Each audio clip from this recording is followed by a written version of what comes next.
Hi, this is Esther from Ravi Star Jewelry. I hope you're having a wonderful day. I'm really happy to bring you another DIY jewelry tutorial. And today we're going to be making a handmade beaded ring. So these are a lot of fun and you can stack them and you can use your creativity to come up with all different kinds of color schemes. So what I wanted to do is one more Barbie inspired while the movie's still out. And that's why I have these beautiful bright pink glass beads that I actually got a really good deal on at Temu. These are 3mm, so they are relatively small. They're larger than seed beads. So basically what you're going to need the beads that you want. You're going to need a scissor to cut the elastic. You're going to need elastic using 0.5mm, and of course one of my favorite things, the bead stopper. So that's what we need to get going. And my suggestion is always to use cut a lot more elastic than you need. Just so you know, making rings a little high risk. There may be beads flying. You may kind of lose your grip, and that's okay. So I'm recommending, probably like 7 inches I would do. And something that you can use to help determine size, especially with metal, is a mandrel, but this is actually a ring sizer from my dad. So I love having it around. So the first step you do is you're gonna put the bead stopper, put the thread or cord in the bead stopper. And what I like to do is I kind of use my fingers to measure. I have some pretty typical size fingers, so that's the way that I like to do it. People use something called mandrels that help with shaping, so that's a possibility as well. And then I do use this at the end to determine what size the ring is. So really hoping there are no big accidents. If not, this will be a fail. So the first thing you do is you do the beading. And so I'm actually looking to the side of the camera. And these are small, and I'm older. I'm in my 40s, so, and I wear glasses, so not always easy to find the hole. Oh boy, please don't be a fail.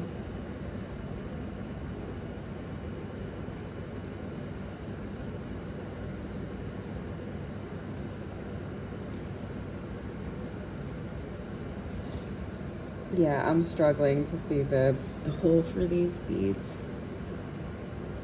So you're gonna see a lot of my hand. Important thing is you don't give up.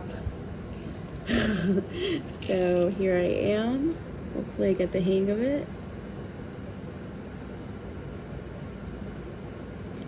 If not, what I'm gonna do is I'm gonna take this off camera and you guys can just hang out with Lucky Cat.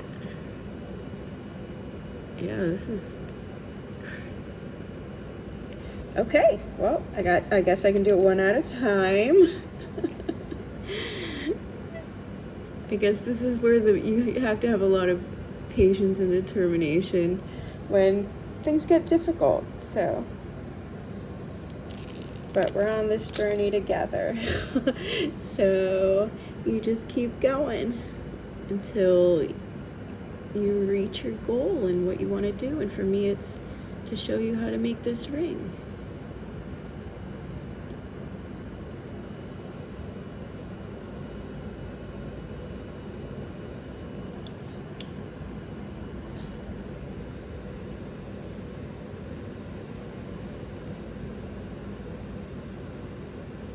Yeah, the hole is kind of crazy. I'm like, oh no, come on, you can do this, Esther. Just find it. Okay. Okay, so I see that one. Okay. So I'm just gonna do these one at a time.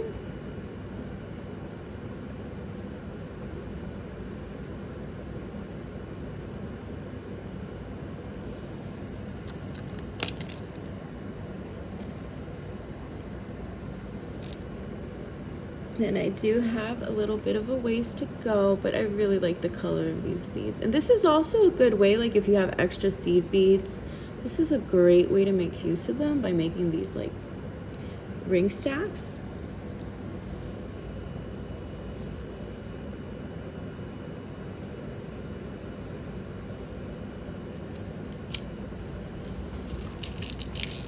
I mean, the good thing is we're gonna have a really cute ring by the time I'm done.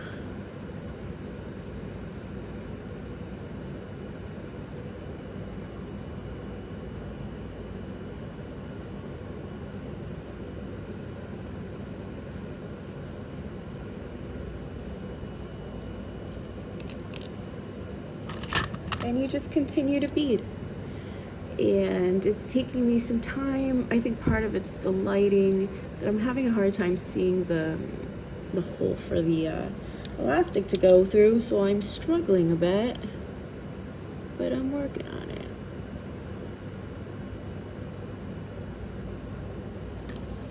Now, you know, the fear is I'm gonna put all this effort into this and then the beads are gonna go flying. So at least I've got the bead stopper, which helps with that.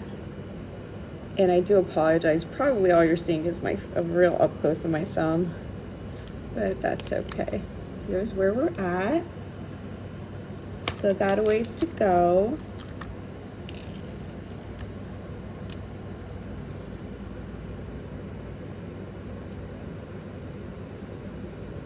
I'm actually going to take this offline. I'm going to pause and come back when I'm ready to do the knot.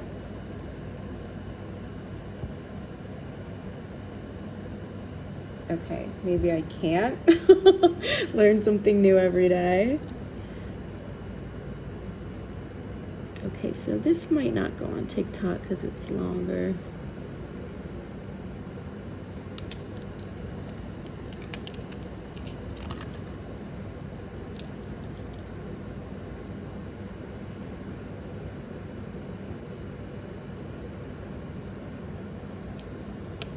Here we go. I'm like, can this fit somebody's finger? This is where we're at. Need a couple more. Usually it doesn't take this much time. I don't usually have this hard a time finding the holes for the beads. I think this just might be a color thing. I've never done a ring with this style of bead or this color.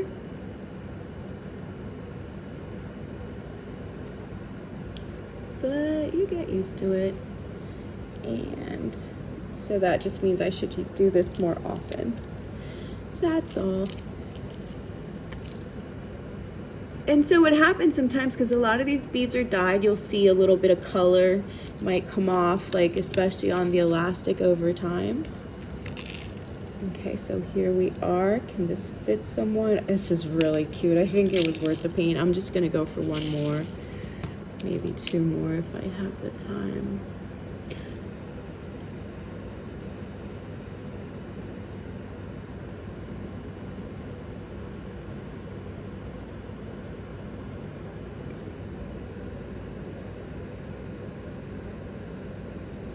I mean, this is the first time I've ever had to exude a crazy amount of patience. Okay, so I'm just gonna assume this fits, and one way that you can look at it is you just kind of get an estimate by closing it like this to see, and I think it might fit like a small pinky. So very slowly what you do is you remove the bead stopper.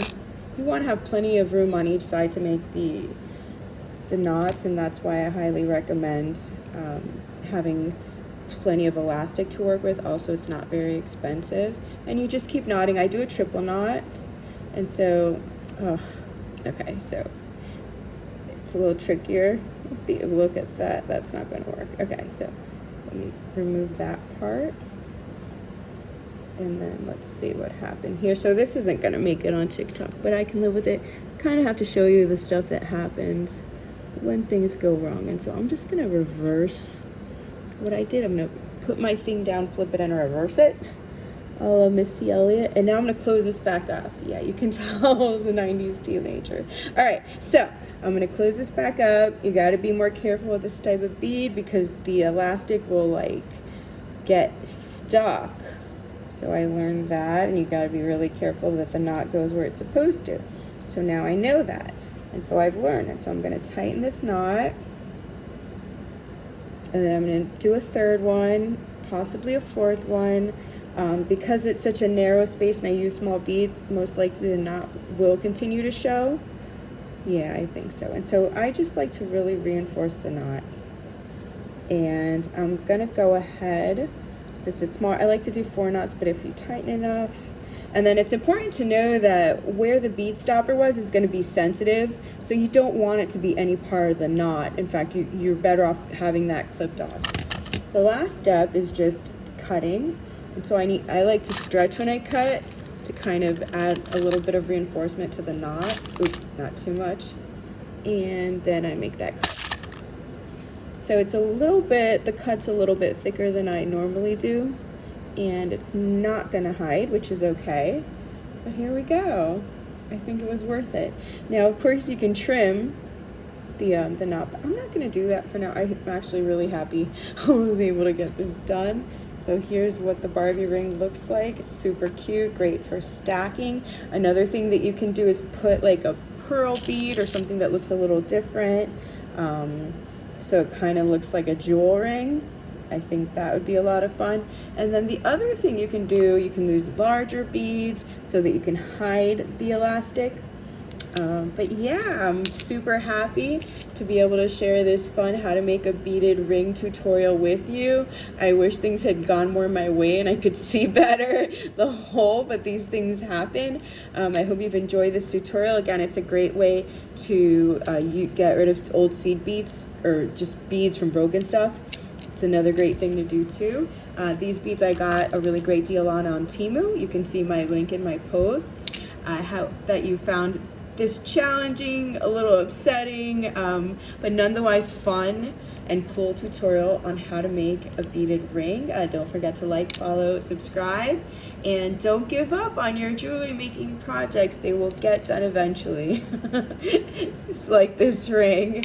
Thank you so much for watching, and be well. Take care. Bye.